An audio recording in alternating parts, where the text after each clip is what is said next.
derrière la frontière, ils font un sondage, ils creusent un sondage pour savoir si ça passe. Et vous savez quoi? Ça passait.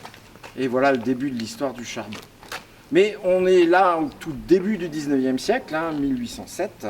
On trouve bien le charbon là-bas, mais aussi on trouve que les sous-sols lorrains sont extrêmement aquifères. Vous creusez, il y a de l'eau. Et ça va les gêner pendant très longtemps parce qu'on n'a pas les pompes nécessaires. Donc cette toute première exploitation, ce qu'on a essayé d'en faire une exploitation, eh bien ça a été envahi par les eaux plusieurs fois. La compagnie a fait faillite, recommencé, arrêté. On a essayé de faire d'autres puits. Stop, on s'arrête là, ça n'a pas marché. Il a fallu attendre 1856. Ça y est, on est déjà à Petite-Rosselle, mais c'est à peu près 1 kilomètre derrière vous. Il y a le puits Saint-Charles.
Siècle, les de Wendel étaient installés au nord-ouest de la Lorraine, dans ce couloir entre Luxembourg et Pont-à-Mousson.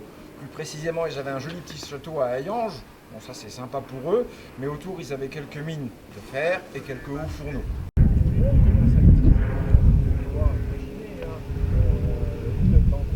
À nouveau vers le nord, donc, sous le sol allemand. Et donc, les Wendel s'en rendent bien compte, donc ils savent que vers le nord, bientôt, il n'y aura plus du charbon vers le sud-ouest, mais ça n'est plus du charbon flambant. La terre, on est en semi-dressant, voire en dressant, donc beaucoup plus incliné. Et donc, autre technique de travail, autre qualité de produit. Le mieux, ce serait de faire un nouveau puits. Un traitement de puits. C'est Wendel 3. Et donc, comme il fallait... Ah bon.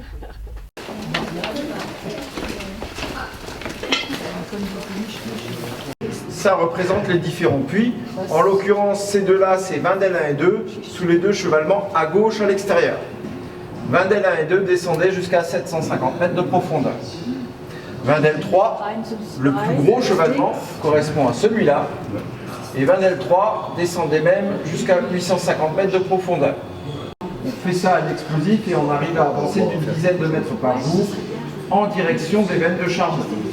Là aussi, je pense que vous avez compris, toutes les grandes surfaces bleues représentent ces différentes veines.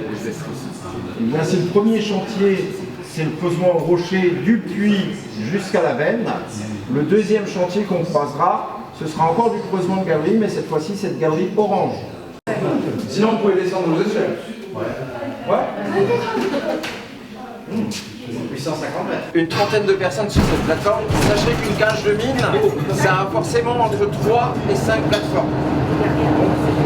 Jusqu'à 150 mineurs qui vont descendre en une fois. Pendant 2 minutes, on sera au fond. Mais ça ne s'arrêtera pas là, puisque la cage, le puits, c'est un coulet d'étranglement. Donc, dès que le personnel est passé, la même cage remontera du matériel qu'on a mis au fond. Ici, on va casser un petit peu. Et puis, quand c'est réparé, ça va redescendre avec la cage, remonter, descendre. Bref, entre les heures de cordée, c'est du matériel qui circule. Et là, la cage se déplace même à 16 mètres secondes. Parfois même, on sort encore du charbon par les puits personnels, dans les temps plus anciens. Voilà, 2 minutes, je crois qu'on arrive au fond. Ça y est, on est au fond. Ah ouais, ça va, le câble a tenu.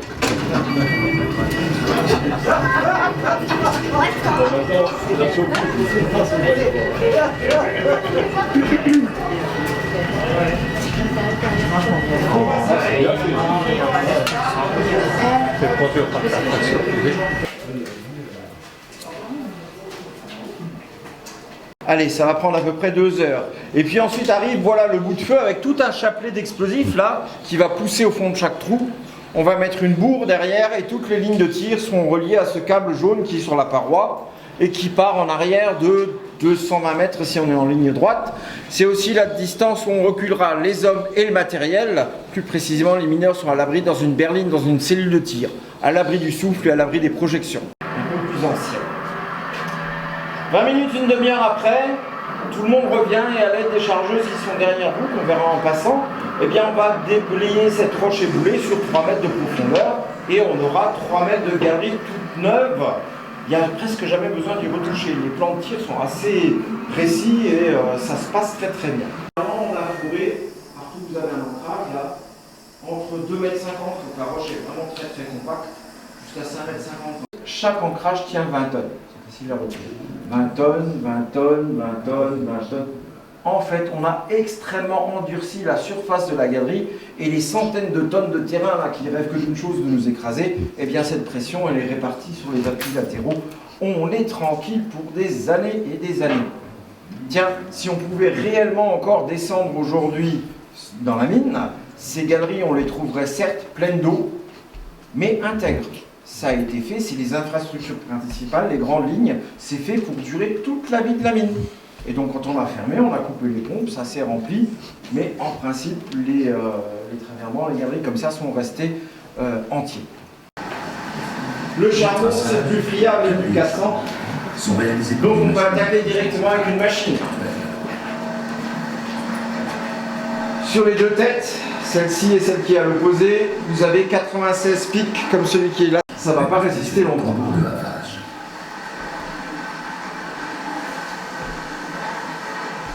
La hauteur de la galerie obtenue s'élève à près de 4 mètres.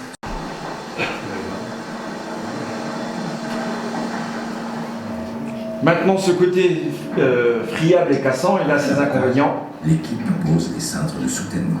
Il va falloir faire un boisage conséquent. Alors je vais encore une fois dire boisage, mais c'est des cintres en acier évidemment. Avec le temps, ça a progressé.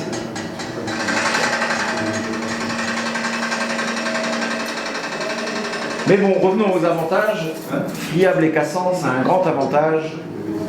La progression du chantier peut atteindre 20 mètres par jour. À côté, on était juste à 10 mètres. Là, on est à 20 mètres par jour, ça avance quand même un peu plus vite. Ah oui, la M100, oui.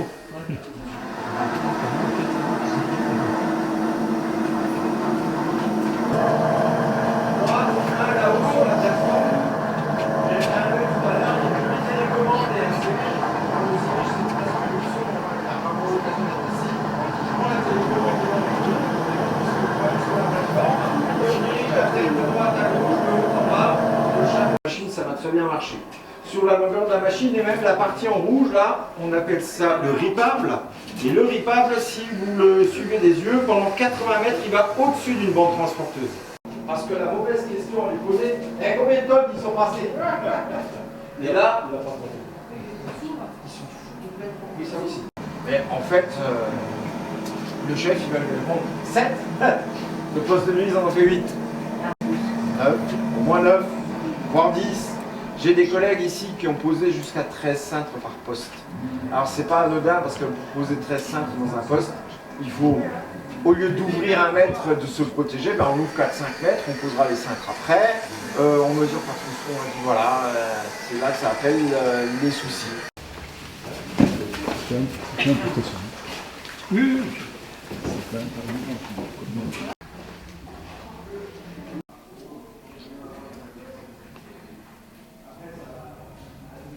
Tout à l'heure, ce que je vous ai montré, c'est le creusement de la première galerie orange.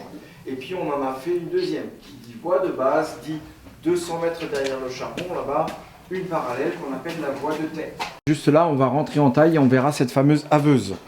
La haveuse, encore une fois, elle n'arrête pas de faire des allers-retours, voie de base, voie de tête, voie de base, voie de tête, en enlevant tout le charbon qui est entre les deux galeries.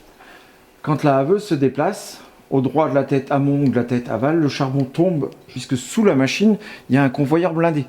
Donc tout ce qui tombera d'un côté ou de l'autre sera emmené par-dessous la machine, jusqu'ici, jusqu'ici, jusque-là, jusque-là. En fait, c'est tout l'équipement que vous avez là derrière. Et le charbon va sortir par ici, sur cette moitié-là de la taille, va se retrouver dans la galerie principale, où il y aura soit un point de chargement de train. Ouais, vous savez ce que c'est, les trains. Ils sont tout le temps en retard, quand c'est pas en panne, il n'est pas à l'heure, quand ils sont pas en Grève. C'est vous qui l'avez dit, pas moi. Hein. Voilà. Non, au HBL, on était sérieux, hein, ça circulait. Un des puits, vous allez le garder pour le personnel, pour le matériel, avec une cage comme celle qu'on a prise. Et l'autre puits, eh ben, on va être efficace, on va démonter cette cage pour le personnel, et en lieu et place, on va mettre un gros caisson métallique qui fait une vingtaine de mètres de hauteur, qui, avec les années, c'était entre 5 tonnes et jusqu'à 30 tonnes de charbon. Ça s'appelle un skip. Et le skip a la moitié du diamètre du puits. Donc à un moment donné, on laisse descendre un skip vide jusqu'à l'étage où on travaille. Et vous avez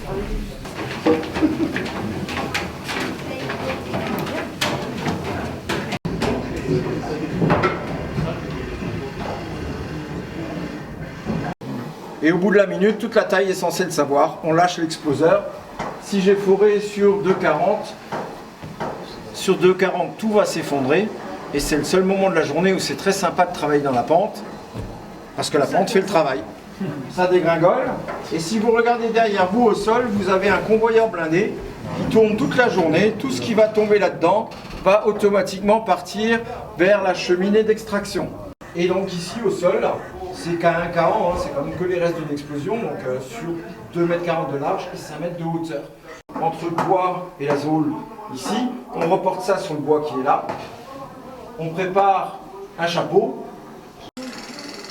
Non. Oui, le bois aussi, il est resté, et quoi de plus?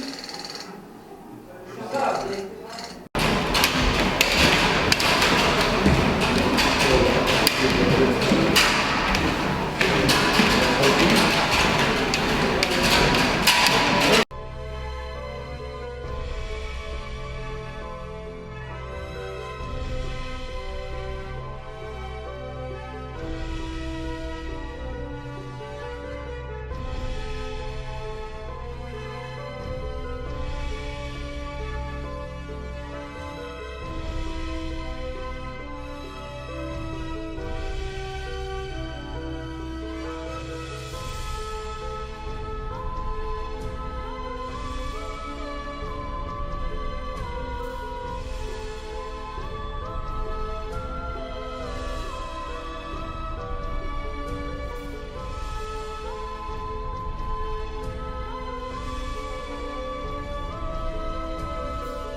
Il va donc ici du puits Vinel, et si vous allez jusque tout au bout de ce terril, à 3 km d'ici, vous êtes au puits Simon.